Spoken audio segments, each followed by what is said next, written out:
Black mold. Okay, so you would go in my garage and be like, oh god, this is a death trap. So we sealed it off on the outside, big expensive landscaping job, and then because we did that, now today Aaron hired a task rabbit, familiar with this, to come and like help clean out the garage. So he goes up. So there's a bunch of stuff in the storage there, big cardboard boxes full of stuff that we've put into cold storage up there. All water damage because of the water that's seeping through. So I wasn't down there. Aaron came up and reported this to me, that the guy reached up, touched the first box on the top left, and it disintegrated in his hands, and 1,000 porn magazines just flooded like Stanley Kubrick's blood elevator. Just nothing but like 10 years of pre-internet obsessive compulsive hoarding of porn. Yup. And I was trying to explain to Erin, I was like, you don't understand. She's 12 years younger than me. I'm like, there was before the internet. Like, you never knew if you were gonna see this lady again.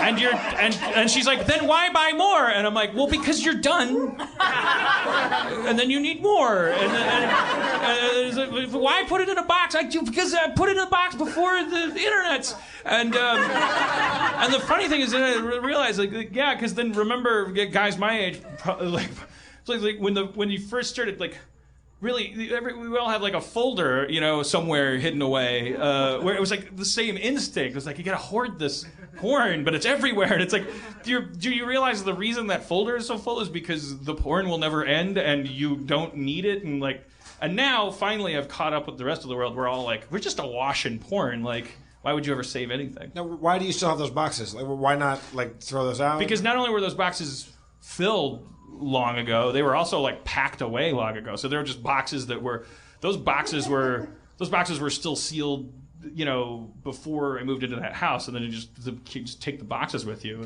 But I remember your like apartment on Talmadge, or Commonwealth rather. You had a folder, like a little like manila folder.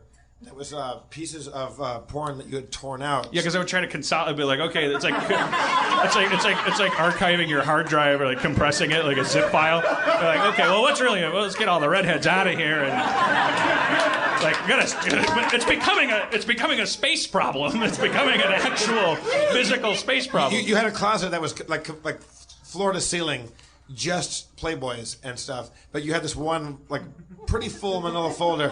So I was leafing through it. I'm like, wow, you really like redheads. And you're like, what? And you went, oh fuck, I do. Yeah. I just went with my gut, and they're all redheads. It's it's face blindness. You go like, oh, their hair's. I noticed that. I go by hair and eyebrows. I didn't know that was Dave Klein. We were arguing. So he was on the camera. Is that Dave Klein? Or any guy with blonde hair and a beard, because it could be anybody. And if Dave Klein had dark hair, I'd be like, is that Spencer? If he had red hair, he'd be in your folder.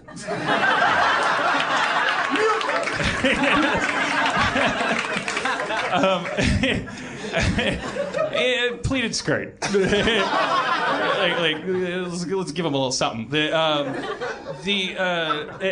was watching True Detective, and Colin Farrell has a mustache, the thing, and then there's that one flashback where he meets Vince Vaughn and he doesn't have a mustache. I'm like, who the fuck is this guy now? Oh, it's Colin Farrell, just without one thing above his lip, and I just like static, because he doesn't have. All my friends look weird. Like, Jeff wears those suits for a reason. Like, I go by props. I need you to have, like, a hat or, like, a monocle. You're saying crazy thick eyebrows. Are you saying I wear suits so that you recognize me? Yeah. I think you unconsciously know that you will... you're at risk of, like, blending into the... I always thought you were a narcissist, but that's too far. That's too fucking far. I'll prove I'm not a narcissist by taking a back seat to our guest, Curtis Armstrong.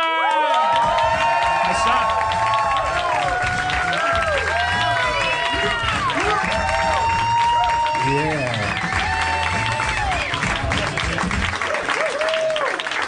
Also, Dan, before we say hi to Curtis, I want to say thank you for that great feminist tale you told us. Yeah. Speaking of feminism, I have a lot of porn in my garage. You're really on on top of my... Are you like my jokes agent? Hey, look at this joke. I said women's soccer. You said, speaking of feminism, you told a story about having a lot of porn magazines. Yeah, funny.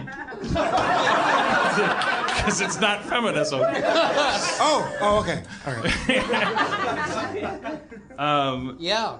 Jeff loses his sense of irony when he drinks a little bit. Remember when he was so angry about chain singers? You're not. Still am, Dan. Well, I'm too drunk to even talk about it right now. I'm sorry, Curtis. We're That's all right. That's a rude way to bring out a guest. No, it's a fine way. I'm used to it. But I was also thinking because of porn in your garage because I kept porn in my garage at one point. Did you ever have that conversation with your wife? I did actually, but the thing that people don't realize, especially if you're with someone who's a lot younger than you, is that it used to be difficult to get porn. I mean, you had to go into a store face a person, and sometimes it was a young woman like your own age who was working in the store, and you had to buy your porn and actually look at someone as opposed to doing it in the privacy of your room. I never saw. I couldn't even I conceive did. that. It was always my guy was always like a really horrible, like a Vietnam vet with a cigar in his ear. I always thought they profiled for those jobs as a way of guaranteeing sales. I always dreamed of that, but it never worked out that way. It was like there was always the guy, with the bad, horrible face and the drool who was there most of the time. And then when I would go in to get my penthouse, it would be somebody, like a 19-year-old woman. That's just bad business at an adult bookstore. I never went to adult bookstores. I would go to regular bookstores that had the section in the back where everything was covered up. I think you grew up in a bigger city than me. That's possible. There's something that could sustain that in their economy. But I kept them for years. I found them constantly. After a while, I didn't want to go out and buy them anymore, so I just used the same ones over and over again. Someone should study this, and no one ever will now because we're now in this digital age. It's sort of this is anthropology we're talking about now. But there's some kind of useful data there about the human mind, the male mind, the sex drive, or something and the visual relationship with it, because to study how big does the pile have to be. Assuming one wank a day, one as if I'm just making simple numbers. Okay. As I was jerking off in St. Ives, I met a man with 7 brides. I don't want to get into that situation. How tall does the pile have to be, the theoretical pile, before the stuff on the bottom becomes new again for a guy? Oh, that's a good question. Because that phenomenon would happen. There were times when I would think, why are you doing this? You're a hoarder, is why. You're like you're a weird hoarder and an addict, and you're keeping this stuff out of some strange. But then sure enough, at some point, the hoarder's worst nightmare is like, oh my God, what if I need that ball of string or something? And you're like, oh my God, what was that? What was that one? What did that lady look like? She was playing the pinball machine. Right, yeah. She had the Cobra boots and yeah. And then if you can't find it, it's like a panic. You're like, where is Margaret? Yeah. Yeah. And what I found was that they were usually, the ones that I had were generic enough that I would have to make up whole stories. So I didn't need that big of a pile because it was actually a great exercise in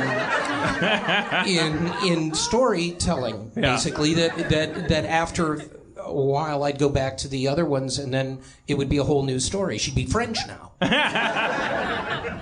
I'd met her on a train. And now it's just a big free-for-all. I know, and now it's so easy. You kids today, you don't know how good you got it. I used to jerk off uphill both ways to school. That's right. You had to work for it back then. You had to hunt and gather. That's right. I wonder about the female side of it, because there's the myth that women aren't visually stimulated. There's the myth that women... I'd be willing to bet, but I'm also very willing to be wrong about this. I'd be willing to bet there's probably a huge difference in the amount of porn that women consume, et cetera. But I've had enough conversations with enough confessional women that to know that there's a myth that they don't fart and they never watch porn, and it's like they do both. They usually at the same time. That's a stereotype that does hold up. It turns them on for some reason. That's why they don't like when men fart, because they think farts are really sexy, but only when they do it themselves, and they don't want anyone around because their farts sound like a beautiful glass flute. And it's Tolkien-esque. It's like if a man hears a woman fart, he'll be drawn to the ocean and he'll drown himself. And they don't want to do that to us because they're one with the tide. Right. And the road goes ever on. Led Zeppelin. But I am curious about the female perspective on not only porn in general, but more importantly, the fact that now it has changed from a world where you used to really have to be dedicated to you had to take physical action to seek out pornography at some point. It's changing into a world where everyone's private life and private thoughts are sort of like their own business, and they're all digital now. Has that, and we'll never be able to measure this because how do you ask people and how do you measure it? Have women increased their pornographic consumption? Has their outlook changed as a result? Have they, there's all a million fascinating questions that only that I can't answer. Only Thor can answer in heaven. I'll explain my religion in a minute. It's sort of a fusion of pop culture and evangelical Christianity. I want to be a Christian, but I don't want to read anything except comic books. So when you die, Iron Man weighs your soul against Thor's hammer. Not surprised Dave Klein is a Thor fan. So did I take that to mean that did you marry a younger lady? I married a younger, yes. We've talked about that. Yeah. Probably. But first wife was older, actually. Second wife is younger. Ah, you old dog.